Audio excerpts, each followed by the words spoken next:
believe me if I told you, the very thing designed to save your life at sea might actually be the thing that ends it.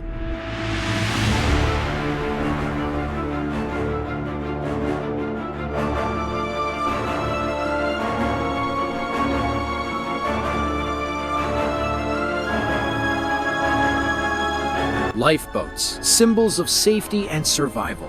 But across decades, they've caused dozens of deaths, hundreds of injuries, and ironically, a dangerously low rescue rate. According to MAIB, from 1989 to 2023, lifeboats have been involved in 38 deaths, over 200 injuries, and just 3 documented successful evacuations.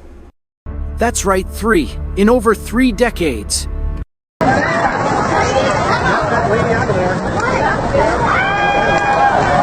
After Titanic, the world demanded more lifeboats, so we added them, lots of them, but nobody stopped to ask how do we make them usable.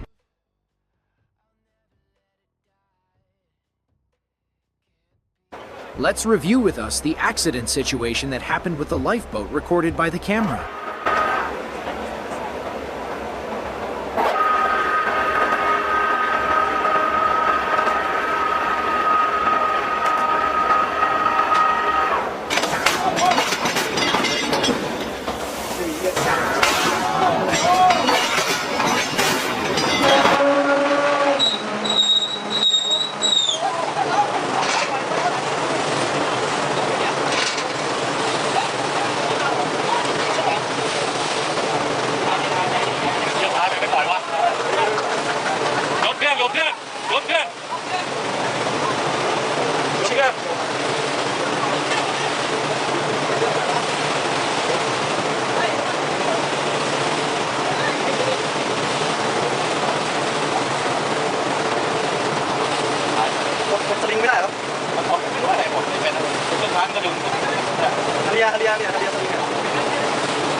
Ja pierdolę.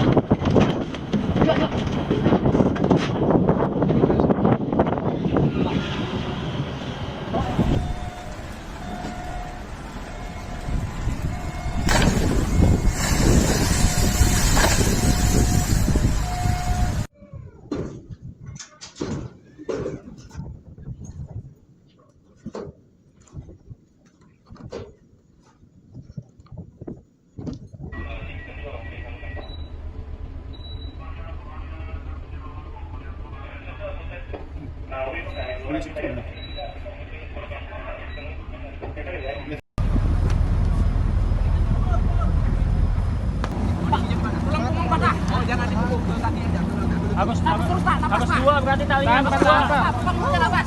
Nafas, buka mulutnya. Ya buka mulutnya. Nafas, buka mulutnya nafas. Jangan nafas.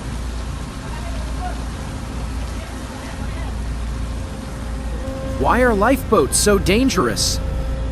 Back in the old days, launching a lifeboat was simple. Lower it into the water, then manually unhook it once it was floating. Problem was, waves don't care about your fingers. And more often than not, the process ended with someone missing a digit, or worse. Today, things have changed. Lifeboats use an on-load release hook. Sounds safer, right? Well, yes and no. It's an elegant design. A massive load, literally the weight of the entire boat and passengers, held in place by a cleverly placed cam. A simple lever sends a signal through a Morse cable, and boom, it releases. But here's the catch. If someone triggers it too early, or resets the cam wrong, that boom becomes very real. And that's where the real enemy comes in human error. Every manufacturer builds these systems differently. Different levers, different pins, different color codes. It's a bit like asking someone to solve a Rubik's Cube while the ship is on fire. Worse, most crew get just enough training to pass a checklist, not enough to survive in a panic. Let's talk incidents. One lifeboat drill in China ended with the boat falling straight from the davit arm mid-training. In a 1992 case, often referenced in maritime circles, improper resetting of the cam mechanism led to a deadly fall, killing 6. Modern lifeboats are like overly sensitive gadgets. Do one thing wrong, and boom, you're in the water, or under it. So, we added safety layers. Hydrostatic interlocks that prevent launch unless the hull is touching water. Mechanical pins that require deliberate removal. FPD's fall prevention devices that lock the system entirely until someone physically unhooks it. Sounds safer? Sure. But in chaos, every extra step is another chance to mess up. Launching a lifeboat in an emergency is like defusing a bomb underwater during an earthquake. The deeper issue?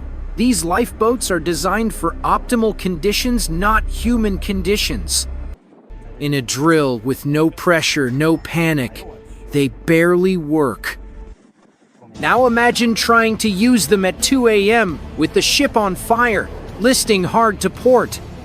Americans especially, we like things that work when you hit the big red button, not systems that require a secret handshake. You need a manual to launch the thing that's supposed to save your life. So what's the fix? Train more, train better, train again. And beyond training, we need to simplify. One universal system, one intuitive action, not 5 layers of fail points. In the Titanic era, people died because there weren't enough lifeboats. Today, they die because they can't figure out how to use them. If you ever find yourself on a ship, do yourself a favor. Learn how your lifeboat works, not just where it is, but how it really works. Because the sea is unforgiving, and your last hope shouldn't be your first mistake. Subscribe my channel for more maritime madness, and don't forget to check your hooks. Bye.